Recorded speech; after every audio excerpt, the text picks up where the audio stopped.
السلام علیکم۔ حضرت عمر رضی اللہ تعالیٰ عنہ سے ایک دن خطبے میں برسر ممبر فرمایا، لوگوں روتنی اور خاص کری اختیار کرو، کیونکہ اس میں نے رسول اللہ صلی اللہ علیہ وسلم سے سنا ہے۔ آپ صلی اللہ علیہ وسلم فرماتے تھے، جس نے اللہ تعالیٰ کے لیے یعنی اللہ کا حکم سمجھ کر اور اس کی رضا حاصل کرنے کے لیے خاص کری کا رویہ اختیار کیا اور بندگان خدا کے مقابلے میں اپنے آپ کو اونچا کرنے کے بجائے نیچا رکھنے کی کوشش کی تو اللہ تعالیٰ اس کو بلند کرے گا۔ اس کا نتیجہ یہ ہوگا کہ وہ اپنے خیال اور اپنی نگاہ میں تو چھوٹا ہوگا، لیکن عام بندگان خدا کی نگاہوں میں اونچا ہوگا، اور جو کوئی تکبر اور بڑائی کا رویہ اختیار کرے گا تو اللہ اس کو نیچا گرا دے گا، جس کا نتیجہ یہ ہوگا کہ وہ عام لوگوں کی نگاہوں میں ذلیل و حقیر ہو جائے گا۔ وہ اپنے خیال میں تو بڑا ہوگا، لیکن دوسروں کی نظر میں وہ کتے اور خنزیر سے بھی زیادہ ذلیل اور بے وقت ہو جائے گا۔ انسان کا متکبرانہ رویہ اللہ تعالیٰ کو پسند نہیں، بلکہ وہ عاجزی اور انکساری کو پسند کرتا ہے۔ تکبر انسان کو زیب ہی نہیں دیتا، کیونکہ وہ تو طرح طرح کی کمزوریوں کا مجموعہ ہے۔ کم ظرف انسان کو جب اللہ تعالیٰ کسی دنیاوی نعمت سے نوازتا ہے تو اس کے اندر تکبر پیدا ہو جاتا ہے، جبکہ سارے انسان کو جوں جوں نعمتیں ملتی ہیں وہ تواضع اور انکساری اختیار کرتا چلا جاتا ہے اور حقیقی شکر بجا لاتا ہے۔ تکبر اللہ تعالیٰ کی صفت ہے اور اس کی شان کے لائق ہے۔ صرف وہی متکبر ہے۔ اگر انسان تکبر کرتا ہے تو وہ جھوٹا ہے۔ جس نعمت پر بھی اس کو ناز ہوتا ہے وہ ناپائیدار ہوتی ہے، پھر عارضی اور وقتی خوبی پر اترانا تو ذرا بھی عقل مندی نہیں۔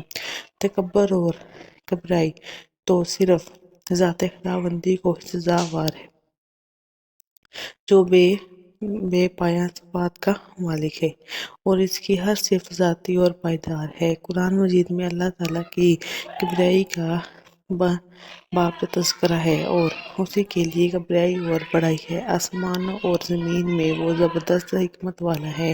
انسان کو تو عاجزی ہی زیب دیتی ہے، وہ تو ہر چیز کے لیے اللہ تعالیٰ کا محتاج ہے۔ صحت و تندرستی، خوشحالی اور تونگری عزت و عظمت، غرض یہ کہ انسان کو ملنے والی ہر خوبی اللہ تعالیٰ ہی کی عطیہ ہے۔ جب وہ چاہے اپنی نعمت واپس لے سکتا ہے۔ تجربہ شاہد ہے کہ بڑے بڑے تنومند اور پہلوان آنن فانن سوکھ کر تنگا ہو جاتے ہیں، عظمت کی بلندیوں کو چھونے والے چشم زدن میں بے وقت ہو جاتے ہیں۔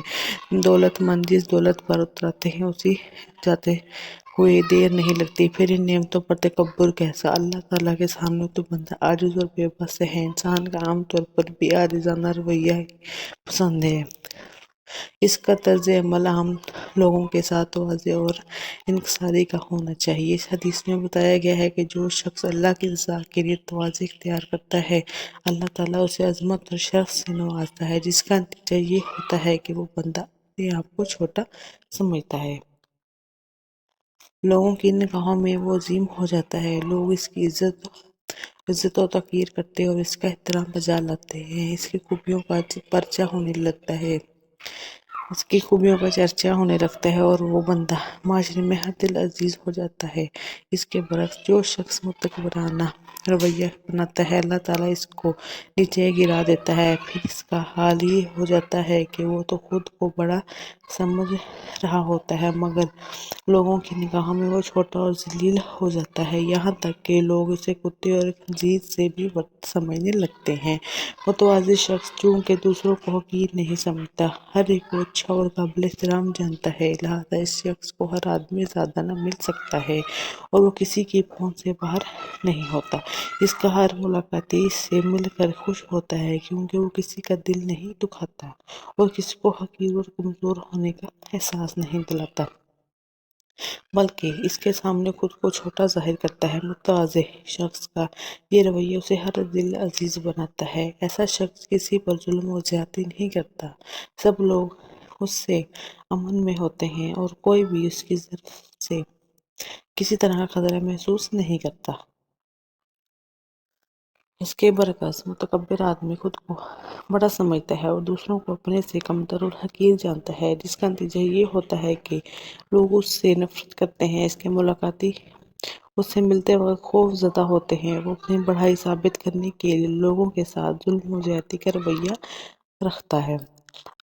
آپ اپنے آپ کو نمایاں کرنے کے لیے اپنی تعریفیں کرتا ہے، ڈینگے مارتا اور خوبیاں بیان کرتا ہے۔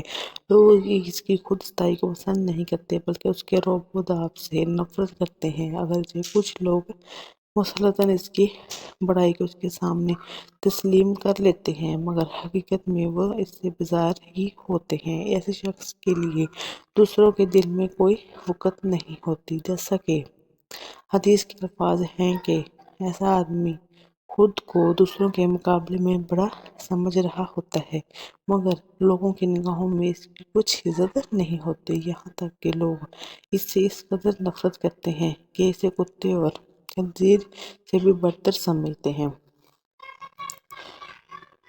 تکبر زائل اخلاق میں سے ایک بہت بڑی برائی ہے، جبکہ تواضع انکساری فضائل اخلاق میں سے ایک نمایاں صفت ہے۔ رسول اللہ صلی اللہ علیہ وآلہ وسلم کی عظمت کی معراج پر ہونے کے باوجود انتہائی متواضع اور منکسر المزاج تھے۔ آپ صلی اللہ علیہ وآلہ وسلم سید ولد آدم تھے، مگر آپ صلی اللہ علیہ وسلم کو یہ پسند نہیں تھا کہ جب آپ داخل ہوں تو دوسرے آپ صلی اللہ علیہ وآلہ وسلم کے سامنے اٹھ کر کھڑے ہو جائیں۔ آپ صلی اللہ علیہ وآلہ وسلم اپنے صحابہ کرام رضی اللہ تعالیٰ عنہم میں اس طرح گھل مل کر بیٹھتے تھے کہ باہر سے آنے والا معلوم نہ کر سکتا تھا کہ مجلس میں اللہ کے رسول صلی اللہ علیہ وآلہ وسلم کون ہیں۔ ایک بار صحابہ رضی اللہ عنہم نے گزارش کی کہ آپ صلی اللہ علیہ وآلہ وسلم کے لیے خصوصی نشست کا اہتمام کر دیں، مگر آپ صلی اللہ علیہ وآلہ وسلم نے اجازت نہ دی۔ آپ صلی اللہ علیہ وآلہ وسلم کی یہ انکاری اللہ کی رضا کے لیے تھی اور اللہ نے آپ کو مقام محمود تک بلند کیا۔ رسول اللہ صلی اللہ علیہ وآلہ وسلم کی زندگی انسانوں کے لیے اسوہ حسنہ ہے، چنانچہ افراد امت کے لیے بھی عاجزانہ اور انکساری کا رویہ ہی پسند ہے۔ سب سے پہلا متکبر ابلیس تھا، جو تکبر کی وجہ سے ملعون ٹھہرا۔ کسی شخص کو زیب نہیں دیتا کہ وہ ابلیس کی پیروی کرتا ہو، تکبر کرے اور ذلت کی گہرائی میں گر جائے۔ تکبر کی برائی میں رسول اللہ صلی اللہ علیہ وآلہ وسلم کے یہ الفاظ بہت کافی ہیں: وہ شخص جنت میں نہیں جائے گا جس کے دل میں ذرہ برابر بھی تکبر ہوگا۔ معاشرے میں مالک اور نوکر، آقا و غلام، افسر اور ماتحت دینے والا اور سوالی اگرچہ دنیاوی مرتبے کے اعتبار سے برابر نہیں ہیں، مگر آدم اولاد ہونے کے اعتبار سے تو برابر ہیں۔ اس لیے مالک اپنے نوکر کو آقا، اپنے غلام کو، اور افسر اپنے ماتحت کو حقیر نہ سمجھے اور نہ اس کو ذلیل اور رسوا سمجھے، کیونکہ کیا معلوم کہ یہ چھوٹے اللہ تعالیٰ کے ہاں ان بڑوں سے زیادہ عزت والے ہوں۔ اللہ اور اس کے رسول کے حکموں کو نہ ماننا اور اس کے مقابلے میں اپنے نفس کی خواہشات پر عمل کرنا سب سے بڑا تکبر ہے۔ ایسا کرنے سے صاف طور پر ظاہر ہے کہ اللہ کے حکم کو کمتر اور اپنی خواہش نفس کو برتر سمجھا جاتا ہے۔